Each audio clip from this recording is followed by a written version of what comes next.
times like all you want to do is run. Hear me out, hear me out.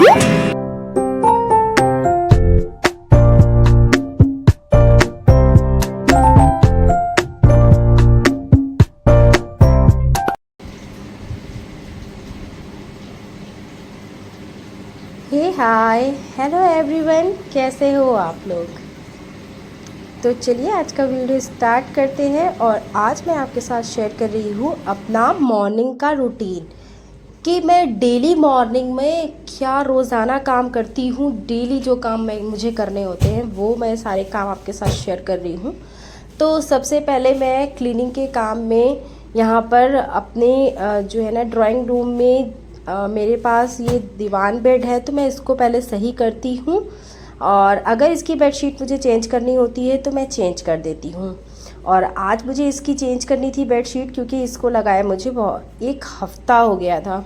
Drawing room में ज़्यादा बैठना नहीं होता है, इस वजह से यहाँ पर बहुत दिन तक बेडशीट चल जाती है।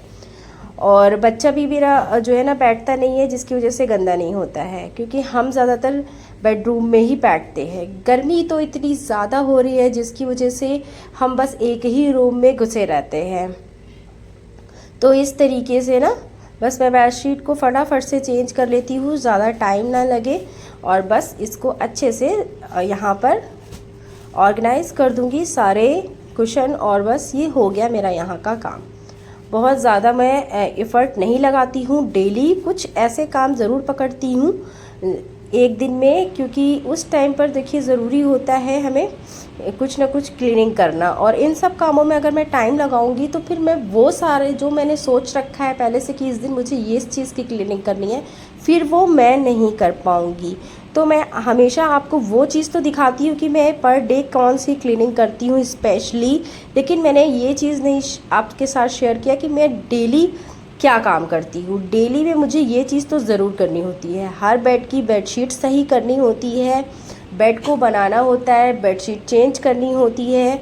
तो मैं आज मुझे बेडशीट सारी चेंज करनी थी, तो मैंने सोचा कि मैं आपके साथ जो है इस वीडियो को शेयर करती हूँ। आई होप आप लोगों को पसंद आएगा, और अगर पसंद आएगा तो वीडियो को लाइक ज़रूर करिएगा।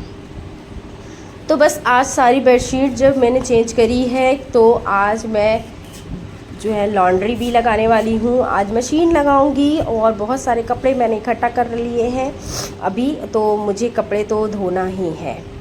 तो मैं वॉशिंग मशीन पे हमेशा कवर लगा के रखती हूँ, क्योंकि वॉशिंग मशीन देखिए बाहर की एरिया में है, तो उस पर धूप भी लगती है और बहुत ज़्यादा डस्ट भी आती है, जिससे कि उसकी क्लीनिंग बार बार मुझे करनी पड़ती थी, और डस्ट से उसका कलर भी बहुत ज़्यादा ख़राब हो रहा था। तो इसलिए जो है मैं इसको कवर करके रखती हूँ। इसकी ज़िप ख़राब हो गई थी कवर की, तो मैंने उसको भी ठीक करवा लिया है। जस्ट 20 रुपये लगे और मेरा ये कवर फिर से एकदम नया जैसा हो गया। तो कुछ चीज़ें अगर ख़राब हो रही है ना, तो उनको हटा देने से अच्छा है कि पहले आप सोच लें कि उस चीज़ को क्या आप रीयूज़ कर सकते हो। कुछ दिन मैंने ये कवर हटा के रखा हुआ था, धो के रखा हुआ था कि चेन ठीक करने वाला आएगा तो मैं उसे ठीक करवा लूँगी, उसके बाद ही कवर लगाऊँगी। और जो भी छुट्टे फुट्टे कपड़े हैं मैं ढूंढ लेती हूँ। दरवाजे के पीछे अक्सर टांग दिए जाते हैं घर वाले मेंबर। बहुत सारी कपड़े इधर उधर रखे होते हैं जो गंदे होते हैं, और फिर जब पहनने होते हैं तो पता चलता है कि हमारे घर में इधर उधर कोने में डले हुए थे कपड़े, जिसकी वजह से जो है ना हम उसे धो नहीं पाए।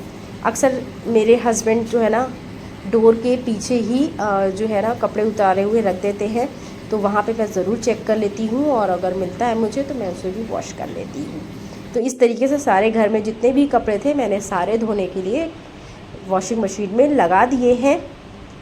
और अब जो आप ये चेयर पे कपड़े देख रहे हो, तो ये कपड़े वो कपड़े हैं जो हम डेली वॉश करते हैं और डेली पहनते हैं। और 3 लोगों के कपड़े हैं ये, और साथ में कुछ सबके थोड़े थोड़े से ऐसे कपड़े थे जो हम कभी कभी बाहर जाते हैं और 1 घंटे के लिए, तो हम उस कपड़ों को वापस से वार्डरोब में टांग देते हैं या हैंग कर देते हैं, तो उन्हें वॉश नहीं करते। तो उन सबको भी मैंने वॉश कर लिया था कल, तो उसको मैंने फ़ोल्ड नहीं किया है। अब देखिए काम करते करते हम सभी को थकान तो बहुत हो जाती है, और गर्मियों में देखिए बहुत ज़्यादा ज़रूरी होता है आपको खुद को हाइड्रेट करना। तो काम करते करते ना पानी पीते रहिए बीच बीच में। जहाँ आप काम कर रहे हैं आप वहाँ बॉटल रख लीजिए, एक ग्लास रख लीजिए और पानी बार बार आप उसको निकाल कर पीते रहिए। इससे आपकी बॉडी हाइड्रेट रहेगी और आपको काम करने की एनर्जी मिलती रहेगी। थकावट ज़्यादा आपको फील नहीं होगी। ये मेरा अपना खुद का एक्सपीरियंस है। मैं बहुत थकावट फील करती थी गर्मियों में, क्योंकि पसीना हमारा इतना निकलता है कि बस क्या ही कहना। तो मैं बार बार ना पानी याद कर कर के पीती रहती हूँ। अब मेरा बेटा उठ गया था तो मैंने सोचा कि चलो उसके लिए एक हल्का फुल्का सा नाश्ता बना देती हूँ। तो मैं यहाँ पर एक एग ले आई हूँ और ब्रेड। तो हम यहाँ पर बनाने जा रहे हैं फ्रेंच टोस्ट, और सिंपल सा फ्रेंच टोस्ट है ये। और मेरा बेटा बहुत आसानी से खा लेता है क्योंकि काफ़ी सॉफ्ट होता है ये, तो उसको काफ़ी पसंद आता है। तो यहाँ पर मैं इसकी एजेस निकाल दे रही हूँ इसलिए कि उसको पसंद नहीं है। और अगर आप चाहें तो उसको रख सकते हैं, कॉर्नर अगर रहेंगे तो भी अच्छा लगता है, बुरा नहीं लगता है। यहाँ पर एक एग मैं डालूँगी और इसमें 3 से 4 स्लाइस जो है ना एक एग के बैटर में बन जाता है। और इसमें 1 कप दूध डालूँगी और इसको अच्छे से विस्क करेंगे। उससे पहले हम इसमें डालेंगे सॉल्ट, थोड़ा सा अपने टेस्ट के अनुसार आप सॉल्ट डालिए इसमें।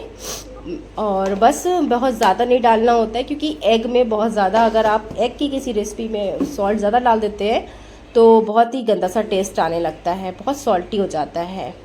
और यहाँ पर मैं डाल रही हूँ क्रश किया हुआ ब्लैक पेपर थोड़ा सा, क्योंकि मेरा बेटा जो है ना खाएगा नहीं मिर्च वाला, इसलिए मैं इसमें चिली फ्लेक्स नहीं डाल रही हूँ। अदरवाइज़ आप चिली फ्लेक्स आप इसमें डाल लीजिए और इसमें ऑरिगेनो भी डाल लीजिए तो इसका टेस्ट और भी बढ़ जाता है, बहुत ज़्यादा टेस्टी लगने लगता है। तो बस यहाँ पर पैन गरम करूँगी। सिंपल, बहुत इजी है, बहुत क्विक सा ये नाश्ता है और बच्चों के लिए काफ़ी हेल्दी भी होता है, हाई प्रोटीन होता है। और इसको आप दे दीजिए बच्चों को तो इनका पेट भी एकदम भरा भरा सा रहेगा और बहुत आसानी से वो खा भी पाएंगे इसको। वैसे तो जो है ना इसको खाली डिप करना होता है। 2 स्लाइसेस मैंने बना चुकी थी और गलती से वीडियो शूट नहीं हो पाया था, इसलिए मैं आपको दिखा रही हूँ ये लास्ट वाला स्लाइस बनाते हुए। और लास्ट में देखिए इसको डिप करना है और इस तरीके से पैन में डाल देना है और एक तरफ से अच्छे से सिक जाएगा, उसके बाद आपको फ्लिप कर देना है। तो ये जब मैं देखिए 2 वाला बना रही थी ना, 2 स्लाइस मैंने एक साथ डाले थे, तो उनको मैंने एजेस काट के डाला था, वही मैं आपको अब दिखा रही हूँ। थोड़ा सा बटर डाल देने से तो बहुत अच्छा सा टेस्ट आ जाता है और बच्चे बहुत शौक़ से खाते हैं। तो मैं ऑयल में नहीं बनाती हूँ क्योंकि मेरा बेटा को बटर का टेस्ट ज़्यादा पसंद आता है। और बस इसको फ्लिप कर देंगे अच्छे से और ये सॉफ्ट सा हमारा जो है ना ब्रेड बनकर रेडी हो जाएगा। बहुत ज़्यादा टाइम नहीं मिलता है, तो आप ये रेसिपी बना सकते हैं बहुत आसानी से, बहुत जल्दी से, क्विक से। और उसके बाद आप ये मैं दे दूँगी और अपने काम पे लग जाऊँगी। तो होता क्या है ना कि जब आप काम कर रहे होते हो तो कुछ ऐसी क्विक सी रेसिपीज़ अपने माइंड में रखो ताकि उसको आप हेल्दी भी हो, टेस्टी भी हो और आप दे दो बच्चों को और बच्चे इंजॉय भी करेंगे और खुश भी रहेंगे और आप भी खुश रहोगे कि आपने हेल्दी बच्चों को खिलाया है। बस इसके ऊपर थोड़ा सा हनी डालूँगी और बस ये हो गया। अब इसको सर्व कर देंगे। तो है ना कितनी क्विक सी रेसिपी और टेस्टी हेल्दी। तो ये वाला ना ज़्यादा भीग गया था, डिप करके मैंने काफ़ी देर तक रख दिया था ब्रेड, शायद इस वजह से ये टूट रहा था। तो बस अब मैंने उसको नाश्ता दे दिया है और बस उसके बाद मैं फिर से काम पे अपने लग गई हूँ। काम को देखिए छोड़कर आप कुछ और काम ना पकड़े, जो आपने काम छोड़ा उसको वापस कंप्लीट कर लें, उसके बाद ही दूसरे काम को पकड़े। और जैसे कि अब नाश्ता बनाना था वो तो मेरे लिए ज़रूरी था, क्योंकि बच्चों को सुबह सुबह अगर खाने को कुछ नहीं देंगे, वो खाली पेट रहेंगे तो वो कुछ ना कुछ अगड़म पगड़म चीज़ें मांगने लगते हैं, क्योंकि उनको भूख लगी होती है और फिर वो ज़िद भी करने लगते हैं। तो सुबह उठ के जब वो ब्रश कर लेते हैं उसके फ्रेश होकर, तो उनको फ़ौरन ही नाश्ता मैं देना पसंद करती हूँ, और ताकि उनका पेट भरा रहे और वो अगड़म बगड़म चीज़ें, फालतू की चीज़ें, पैकेट वाली चीज़ें खाने के लिए ज़िद ना करें और ना ही हमसे मांगें। और वैसे जब भी मैं फ़ोल्ड करती हूँ कपड़े तो हमेशा सबके सेक्शन वाइज करती हूँ। हस्बैंड के अलग करती हूँ, बेटे के अलग करती हूँ और अपने अलग करती हूँ फ़ोल्ड, ताकि मुझे उठा के ले जाने में बहुत आसानी हो जाए और मैं आसानी से ये सारे काम कर सकूँ। देखिए, मल्टीटास्किंग करने की कोई ख़ास ज़रूरत नहीं है। अगर आप चाहें तो एक काम को बड़े अच्छे से इत्मीनान से कर लें, उसके बाद ही सारा काम करें। हाँ, कुछ काम ऐसे होते हैं जैसे दाल चढ़ा दी और उसके बाद ये काम कर रहे हैं, तो ये हो सकता है। और आप सब्ज़ी चढ़ा दोगे और फिर आपने सब्ज़ी चढ़ाई है कढ़ाई में और फिर उसके बाद आप बार बार उसको चलाने चाहते हो, तो ये तो मल्टीटास्किंग ही हो गया, और जिसकी वजह से हमारा दोनों ही काम ना अधूरा सा रहता है, पूरा नहीं हो रहा है। ना सब्ज़ी ही सही से बन पा रही है और ना ही कपड़े ही तय हो पा रहे हैं। तो कोशिश करें कि मल्टीटास्किंग ना करें, और जब किचन में जाएं तो किचन का सारा काम कंप्लीट कर लें, जब बेडरूम में है तो बेडरूम का काम कंप्लीट कर लीजिए, जब बाथरूम में है तो बाथरूम का काम कंप्लीट कर लें।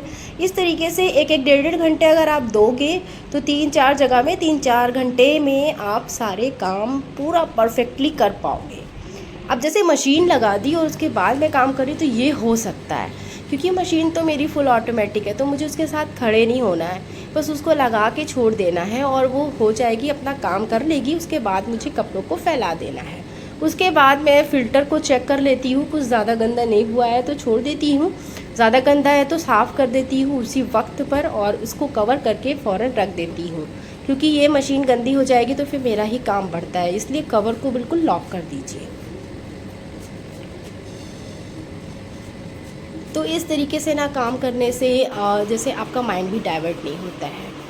अब मैं बेटे को पढ़ाने बैठी थी तो बेटा मेरा ना पेंसिल पकड़ने का जो उसका तरीका है वो बहुत ज़्यादा अजीब सा है, वो बहुत गलत टाइप से पकड़ता है, जैसे हम सब पकड़ते हैं ना वैसे नहीं पकड़ता है। और इसको मैं 1000 बार बता चुकी हूँ कि बेटा ऐसे पकड़ो, लेकिन बच्चों की हैबिट जैसी बनने लगती है ना, बच्चों को जैसे इजी लगता है ना वो करने लगते हैं। और आप देखिए किस तरीके से वो पकड़े हुए हैं पेंसिल, और उसका हाथ भी ना अजीब सा घुमा के इस तरीके से लिखता है। मैं इस हैबिट से बहुत परेशान हूँ। अभी 3 महीने इसको हुए स्कूल जाते हुए और इसने ये हैबिट लगा ली है। तो मैंने एक देखा था वीडियो जिसमें इस तरीके से रबर बैंड लगाकर पेंसिल को, बच्चे अगर पेंसिल सही नहीं पकड़ पा रहे हैं तो उनको आप इस तरीके से रबर बैंड लगाकर उसमें बीच में पेंसिल फंसाकर इस तरीके से पकड़कर आप उनको लिखना सिखा सकते हो और वो सही तरीके से लिख भी पाएंगे। अब आप देख रहे हो कि बच्चे का जो हाथ का पोर्शन था बहुत ही चेंज हो गया है और बहुत अलग तरीके से लिख रहा है। तो काफ़ी कारगर है ये तरीका। आपके बच्चे भी अगर सही तरीके से पेंसिल नहीं पकड़ रहे हैं तो आप ये तरीका अपना सकते हो। तो बस आज की वीडियो में इतना ही था। आई होप आपको मेरा रूटीन पसंद आया होगा। तो वीडियो को लाइक कर दीजिएगा। पहली बार चैनल पर आए थे तो मेरे चैनल को सब्सक्राइब करके ज़रूर जाइएगा। और हाँ, मेरी आने वाली वीडियो की नोटिफिकेशन के लिए बेल आइकन को ज़रूर दबा दीजिएगा, ताकि आपको सारी नोटिफिकेशन टाइम पर मिलती रहे। फिर मिलती हूँ। Bye bye.